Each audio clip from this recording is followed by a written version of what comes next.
Hello, today we're going to be talking about rhetorical fallacies, a very important part of writing. The definition of fallacies are that they are fallacies of argument, and they do not allow for effective communication. There cannot be a two-way exchange of ideas when there is a fallacy involved. They distract the reader using different appeals instead of sound reasoning. And there are three categories of these fallacies. The first type, as you can see, is the emotional fallacy. This is unfairly appeals to the audience's emotions. Ethical fallacies unreasonably advance the writer's own authority or character. And logical fallacies depend upon faulty logic.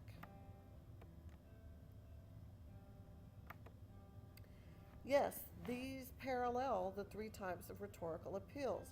Pathos being an appeal to um, emotions, logos, an appeal that appeals to facts and statistics using that, and ethos is an appeal that's made based on a person's authority or expertise on a subject matter.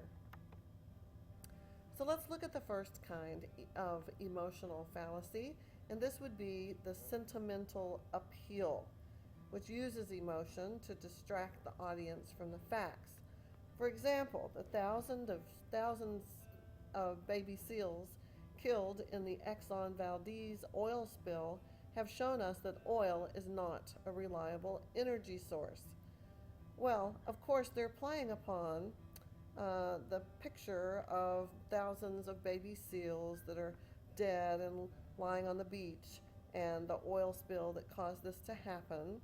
And it draws the conclusion that oil is not a reliable energy source, yet that has nothing to do with the casualties, with the baby seals that have been killed. The next type of emotional fallacy that appeals to the emotions of the people hearing it would be a red herring, which uses misleading or unrelated evidence to support a conclusion. An example would be that painting is worthless because I don't recognize the artist.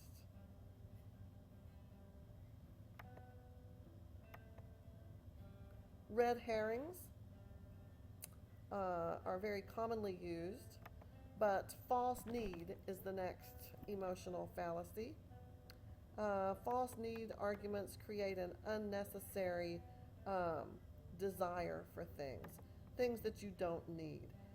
For example, you need an expensive car or people won't think you're cool. I think a lot of times advertising uses this emotional fallacy in their arguments, saying that you need certain products or certain brand name clothing, certain types of jewelry or shoes or something to be cool or to be popular or to be loved. And so people rush out and buy these things because of the false need fallacy. The next one is bandwagon appeals. This is another emotional fallacy, which encourages the audience to agree with the writer because everybody else is doing so. So let's just jump on the bandwagon. I think the Gap commercials, if you've seen those where they're all dancing around wearing the same thing, and I can think of one, for example, where they're all wearing corduroy pants. That's the bandwagon appeal. Like if you want to be cool like these people, you have to have corduroy pants to do that. The next emotional fallacy is slippery slope. These arguments suggest that one thing will lead to another, oftentimes with disastrous results. If you get a B in high school, you're not going to get into the college of your choice, and therefore you're never going to have a meaningful career. It just snowballs and gets bigger and bigger. That's like the person who says, don't let students out of class. If every teacher let a student out of class, we would have chaos in the school. So keep them in the rooms. Not exactly logical. It's that slippery slope tactic. The final type of emotional fallacy we're going to look at has to do with scare tactics. And this tries to frighten people into agreeing to things by threatening them or, unpredictable consequences that could happen. If you don't support the party's tax plan, you and your family will be reduced to poverty. Fear is a powerful tool, and this is a great emotional fallacy because people do respond to fear. We move away from emotional appeals to the next category, the second category of ethical fallacies. False authority is the first one, where you ask audiences to agree with the assertion of the writer based simply on their character or authority. They may not even be qualified, but that's the grounds that they stand on. For example, my high school teacher said it, so it must be true. A lot of times parents use ethical fallacies when they say, you have to do such and such because I said so. Um, Another example, ethical fallacy, is the straw person argument, or straw man, as it's often called. With the straw man, arguments are set up and often dismantle easily refutable arguments in order to represent an opponent's argument in order to defeat them. For example, and you see this a lot in debates, we need to regulate access to handguns, and then my opponent believes that we should ignore the rights guaranteed to us as citizens of the United States by the Constitution. Unlike my opponent, I'm a firm believer in that Constitution and a proponent of freedom. I've heard certain lobbyist groups use this argument in relation to guns, just like this, whereas the original claim is that we need to just regulate them. The other person comes back with the straw person argument, the straw man argument, saying, I'm patriotic, I believe in the Constitution, I believe in freedom, so we don't need to regulate them.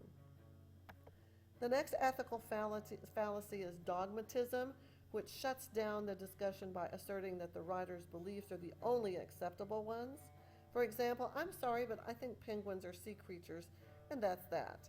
So with dogmatism, it's based on a set of beliefs that may or may not be true, or at least completely true. They could be half-truths or entirely false, but they are asserted as the truth. Another type of ethical fallacy is ad hominem. These are arguments that attack a person's character rather than any kind of their specific logic or reasoning that they're using. For example, why should we think a candidate who recently divorced will keep her campaign promises? Two completely unrelated things, but they're attacking the character instead of the person. The next ethical fallacy is guilt by association, where someone's character is called into question by examining the character of that person's associates, like who you know. Birds of a feather flock together. Sarah's friend, Amy, robbed a bank, therefore Sarah must be a delinquent. While there might be just little shreds of truth in that, it's definitely not something that you can build an argument with. You're not always guilty just because you know a person who did something awful. The final ethical fallacy is moral equivalence, where you compare minor problems with much more serious crimes. For example, these mandatory seatbelt laws are fascist. Fascist is certainly a strong word that does not is not an effective argument. Therefore, you have moral equivalence. The final category would be logical fallacies. And with logical fallacies, the first is the hasty generalization, which draws conclusions from scanty evidence. For example, I wouldn't eat at that restaurant. The only time I ate there, my entree was undercooked. That's making a hasty generalization, a quick assumption, a faulty conclusion based on little bits of evidence that are not really substantial. Logical fallacies also have faulty causality, or the post hoc argument. Confuse chronology with causation. One event can occur after another without being caused by it. For example, a year after the release of the violent shoot-'em-up video game Annihilator, incidents of school violence tripled. Surely not a coincidence. But actually, it could be a coincidence. Logical fallacies, non sequitur, it does not follow, is a statement that does not logically relate to what comes before it. An important logical step may be missing in such a claim. If those protesters really loved their country, they wouldn't question their government. That is not necessarily true. That's not a conclusion that is accurate that you could draw. Another type of logical fallacy has to do with begging the question. This occurs when the writer simply restates the claim in a different way, and it's a circular argument. Just think of begging the question as a circular argument. For example, his lies are evident from the untruthful nature of his statements. You can see how that point just kind of goes in circle. It's like saying he's a liar because he lies. That's not really any kind of logical fact or statistic or proof. It's just a circular argument. And then the last one, next to the last one, is equivocation, which is a half-truth or a statement that's partially correct, but that purposefully obscures the entire truth. I think politicians use this a lot. That's why we have something like PolitiFact to check the accuracy of these half-truths and truths and completely untruths. Did not have a sexual relation with that woman. President Bill Clinton said this. It was kind of a twisted, he put a spin on it, so that wasn't exactly the truth, but just a little piece of the truth. The final logical fallacy is stacked evidence, which represents only one side of the issue, thus distorting the issue. Cats are superior to dogs because they are cleaner, cuter, and more independent. That's only one person's opinion. And then finally, faulty analogy is an inaccurate, inappropriate, or misleading comparison. For example, letting prisoners out on early release is just like absolving them of their crimes. That's not a correct analogy. So I hope you can see today, from looking at these different items, that you have these four types of fallacies: emotional, ethical, and logical. You can hear these in debates. You can hear them in any kind of argument where there's a claim and then there's an attempt to convince the reader or the audience of something, and the logic is faulty for one reason or another. So I hope this helps when you're reading to look for these things so that you can be an independent thinker with indiscriminate opinions. Thank you.